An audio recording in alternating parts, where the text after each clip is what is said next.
ಪುಗುಸಟ್ಟೆ ಮಾತು ಸಿಕ್ಕಾಪಟ್ಟೆ ಘಾಟು. ಈ ರೀತಿ ಪುಕ್ಷಾಟೆ ಮಾತುಗಳಿಂದ ಜನ ಗಮನಿಸ್ತಾರೆ. ಪುಕ್ಷಾಟೆ ಮಾತು, ವಿಜೇಂದ್ರನ್ ಮಾತು ನಾನು ಬೆಲೆ ಕೊಡಲ್ಲ. ನೀನಿನ್ನು ಬಚ್ಚ, ಬೇರೆ ಭಾಷೆಯಲ್ಲಿ ಉತ್ತರ ಕೊಡ್ತೀನಿ. ಇನ್ನು ಬಚ್ಚ ನೀನು ಹಗುರವಾಗಿ ಮಾತಾಡಿದ್ರೆ ಬೇರೆ ಭಾಷೆಯಲ್ಲಿ ಮತ್ತು ಉತ್ತರ ಕೊಡಬೇಕಾಗುತ್ತೆ. ಶಿಕಾರಿಪುರದಲ್ಲಿ ಅಪ್ಪ ಮಕ್ಕಳ ಶಿಕಾರಿ ಮಾಡ್ತೀನಿ. ಶಿಕಾರಿಪುರದಲ್ಲಿ ಇವರ ಅಪ್ಪ ಮಕ್ಕಳ ಶಿಕಾರಿ ನಾನು ಮಾಡ್ತೀನಿ ಬಿಡೋದು. ಶಿಕಾರಿ ಶಿವಮೊಗ್ಗದಲ್ಲಿ ಅಪ್ಪ ಮಕ್ಕಳ ಶಿಕಾರಿ ಮಾಡ್ತೀನಿ ಅಂತೇಳಿ ಮಾಜಿ ಸಚಿವ ಕೆಎಸ್ ಈಶ್ವರಪ್ಪ ತೊಡೆ ತಟ್ಟಿದ್ದಾರೆ. ಇತ್ತ ಪಕ್ಷದ ವಿರುದ್ಧವೇ ಸೆಡ್ಡು ಹೊಡೆದು ಪಕ್ಷೇತರ ಅಭ್ಯರ್ಥಿಯಾಗಿ ಕಣಕ್ಕಿಳಿದಿರೋ ಕೆಎಸ್ ಈಶ್ವರಪ್ಪನವರನ್ನ ಪಕ್ಷದಿಂದ ಉಚ್ಚಾಟಿಸ್ತೀವಿ ಅಂತೇಳಿ ಬಿಜೆಪಿ ರಾಜ್ಯಾಧ್ಯಕ್ಷ ಬಿವೈ ವಿಜಯೇಂದ್ರ ಗುಡುಗಿದ್ದಾರೆ.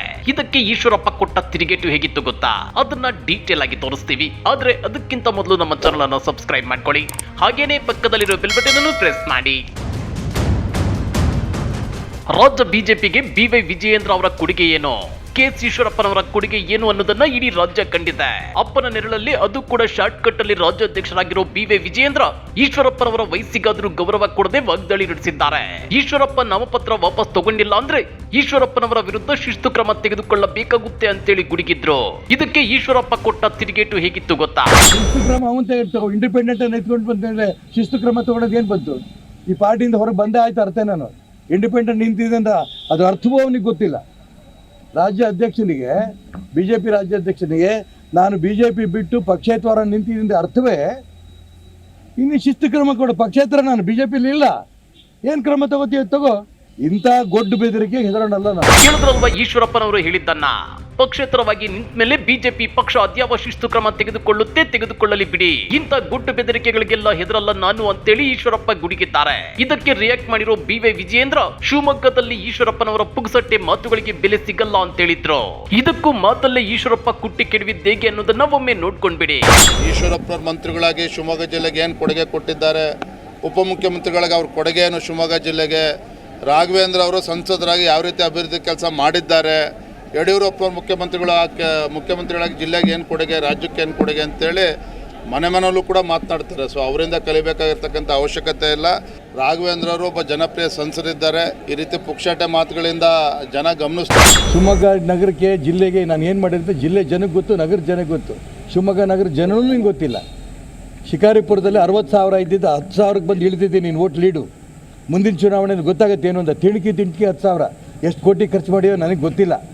ಹಾಗಾಗಿ ಹಗುರವಾಗಿ ಮಾತಾಡಿದ್ರೆ ಬೇರೆ ಭಾಷೆಯಲ್ಲಿ ಮತ್ತು ಉತ್ತರ ಕೊಡಬೇಕಾಗುತ್ತೆ ಅಂತ ಎಚ್ಚರಿಕೆ ಕೊಡೋಕ್ಕೆ ಇಷ್ಟಪಡ್ತೇನೆ. ಇನ್ನು ಬಚ್ಚನೆ ಹೀಗೆ ಈಶ್ವರಪ್ಪ ತಿರುಗೇಟನ್ನ ಕೊಟ್ಟರು. ವಿಜಯೇಂದ್ರ ಮಾತ್ರ ಈ ಸಲ ಶಿವಮೊಗ್ಗದಲ್ಲಿ ಸಂಸದ ರಾಘವೇಂದ್ರ ಮತ್ತೆ 2 ಲಕ್ಷ ಮತಗಳ ಅಂತರದಿಂದ ಗೆದ್ದು ಬೀಗ್ತಾರೆ ಅಂತ ಹೇಳಿದ್ದಾರೆ. ಇದಕ್ಕೆ ಈಶ್ವರಪ್ಪ ದುಡ್ಡಿನ ರಾಜಕಾರಣದ ಅಸಲಿ ಗುಟ್ಟನ್ನ ಬಿಚ್ಚಿಟ್ಟಿದ್ದಾರೆ. ಅಷ್ಟೇ ಅಲ್ಲ, ಈ ಸಲ ಅಪ್ಪ ಮಕ್ಕಳ ಶಿಕಾರಿ ನಡೆಸೋದಾಗಿ ವಾಗ್ದಾಳಿ ನಡೆಸಿದ್ದಾರೆ. ದುಡ್ಡಿಂದ ಮೊನ್ನೆ ಈ ಚುನಾವಣೆ ಗೆದ್ದಿದೆ ಅಂತ ಜನ ಮಾತಾಡ್ತಿದ್ದಾರೆ. ಈ ಚುನಾವಣೆ ದುಡ್ಡು ನಡೆಯಲ್ಲ. ಜನ ನನ್ನ ಜೊತೆಗಿದ್ದಾರೆ. ಶಿಕಾರಿಪುರದಲ್ಲಿ ಇವರ ಅಪ್ಪ ಮಕ್ಕಳ ಶಿಕಾರಿ ನಾನು ಮಾಡ್ತೀನಿ ಬಿಡೋದು. ಸಂಸದರಾಗಿರ್ತಕ್ಕಂಥ ರಾಘವೇಂದ್ರ ಅವರು ಈ ಒಂದು ಚುನಾವಣೆಯಲ್ಲಿ 2 ಲಕ್ಷಕ್ಕೂ ಹೆಚ್ಚು ಅಂತರದಿಂದ ಗೆದ್ದು ಬರ್ತಾರೆ. ಅವ್ರಿಗೇನು ಜನ ಬುದ್ಧಿ ಕಲಿಸ್ಬೇಕು. ಇಷ್ಟಕ್ಕೆ ನಿಲ್ಲದ ಕೆಎಸ್ ಈಶ್ವರಪ್ಪ ವಿಜಯೇಂದ್ರ ರಾಜ್ಯಾಧ್ಯಕ್ಷನಾಗಿರೋದಕ್ಕೆ ಏನು ಯೋಗ್ಯತೆ ಇದೆ ಅಂತ ಪ್ರಶ್ನೆ ಮಾಡಿದ್ದಾರೆ. ನಾನು 40 ವರ್ಷ ರಾಜ್ಯ ಬಿಜೆಪಿಗಾಗಿ ಶ್ರಮ ಹಾಕಿದ್ದೇನೆ. ಆದ್ರೆ ನೀನು ನಿಮ್ಮಪ್ಪ ಶ್ರಮ ಹಾಕಿದ್ರು ಅಂತೇಳಿ ಆ ಶ್ರಮದಿಂದ ನೀನು ರಾಜ್ಯಾಧ್ಯಕ್ಷನಾಗಿದ್ದೀಯಾ? ನೀನಿನ್ನು ಬಚ್ಚ.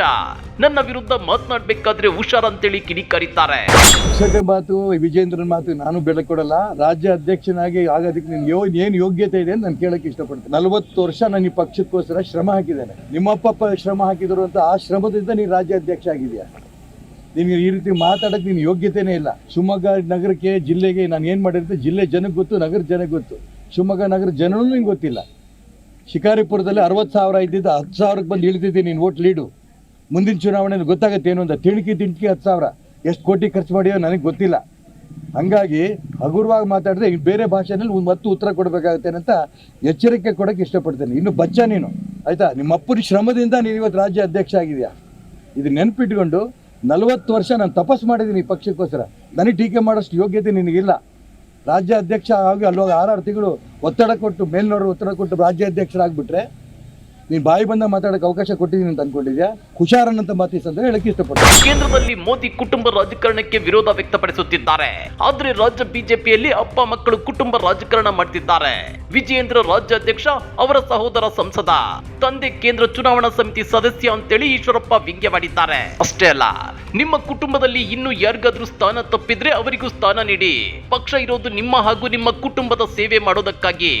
ಪಕ್ಷ ಕಟ್ಟಲು ಲಕ್ಷಾಂತರ ಕಾರ್ಯಕರ್ತರು ರಕ್ತ ಬೆವರು ಸುರಿಸಿದ್ದಾರೆ ಅಂತೇಳಿ ಈಶ್ವರಪ್ಪ ಗುಡುಗಿದ್ದಾರೆ.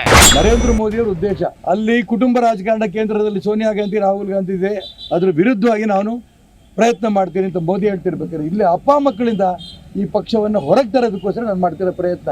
ನೀನೇ ರಾಜೀನಾಮೆ ಕೊಡಬೇಕು ಅಧ್ಯಕ್ಷ ಸ್ಥಾನಕ್ಕೆ.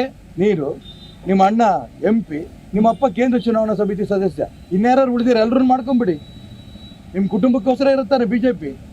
ಸಾವಿರಾರು ಜನ, ಲಕ್ಷಾಂತರ ಜನ ರಕ್ತವನ್ನು ಬೆವರು ರೂಪದಲ್ಲಿ ಸುರಿಸಿ ಪಾರ್ಟಿ ಕಟ್ಟಿದ್ದಾರೆ.